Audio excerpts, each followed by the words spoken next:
Nou, het is een lekker drukke boel er op dat parkfeest, maar wie zijn die mensen nou eigenlijk? Dat ga ik samen met het Limburgs Museum voor jullie uitzoeken.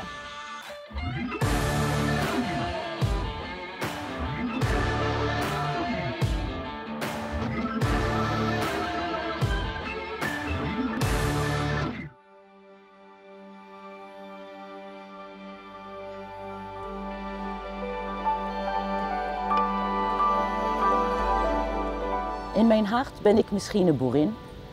Ik hou van werken met mijn handen en de aarde en wies te worden met planten en dingen te leren over planten en medicijnen, gebruik van planten. Iemand heeft mij ooit als taalkunstenaar beschreven en dat vind ik heel leuk, want ik hou van taal.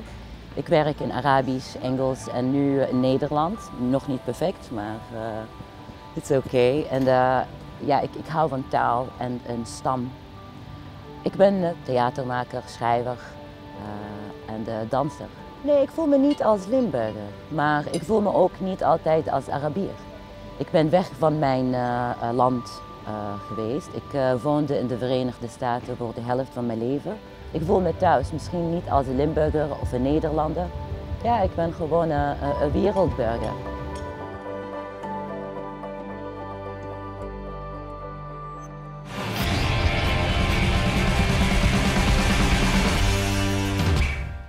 Nou, we staan hier bij onze gestapelde identiteitscel. En Lana, jij mag gaan draaien. Ik ben één... Oké, en... Wauw, let's see.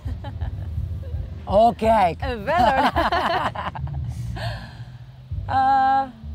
Ik zou hier zitten. Ja, hè? Ja. En dat is wel een hele mooie, hè? Want je hebt ook verschillende plaatsen natuurlijk gewoond en je thuis gevoeld. Nou, dus ik denk ook wel dat die heel erg mooi Ja, ik vind het mooi. Soms wens ik dat ik echt van ergens ben en dat ik daar mijn hele leven bleef. En dat ik voel me echt, oh, ik ben zo connected met dit plek. Ja. Maar nee, where your heart is waar je bent en waar je thuis bent. Zo nu is het Venlo, eigenlijk. En die taal dan, hè? Ja, dat is een moeilijke. Die is lastig. Nou, ik moet zeggen, ik ben hier begonnen. Dan ging ik hier naartoe.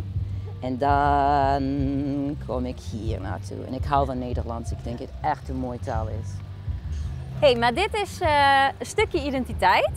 Maar ik ben heel erg benieuwd wie de wetenschap nou denkt dat Lana is. Dus ik ga er even iets bij pakken. Yes, oké. Heel serieus. Moet ik bloed prikken? Ja, ik zal eens kijken. Want ik heb hier een wattenstaafje. En ik ga je vragen, waar zou ik hem eens steken? Je mag je mond openen. Ja. Dan ga ik even DNA bij je afnemen. En dan ben ik eigenlijk wel heel erg benieuwd. Wat denk je dat er uitkomt zelf? Oh ja, je hebt er volop gezorgd. Wat denk je zelf dat er uit gaat komen? Nou, ik hoop dat ik ga verbaasd zijn. Want ik heb stamboom tot Adam en Eva. Ja. En ik hoop dat ik krijg iets geks. Iets van, weet ik niet, Russisch of Limburger. Ja. Echt. Of weet ik niet wat. Ik weet niet of het DNA van Limburg echt bestaat als Limburger. Dat zou heel interessant zijn. Ja. Maar ik hoop dat ik ga verbaasd zijn. Super. Nou, ik hoop het ook. En ben jij nou benieuwd naar het DNA van Lana? Dan kom vooral dit najaar kijken in de tentoonstelling DNA van Limburg in het Limburgs Museum.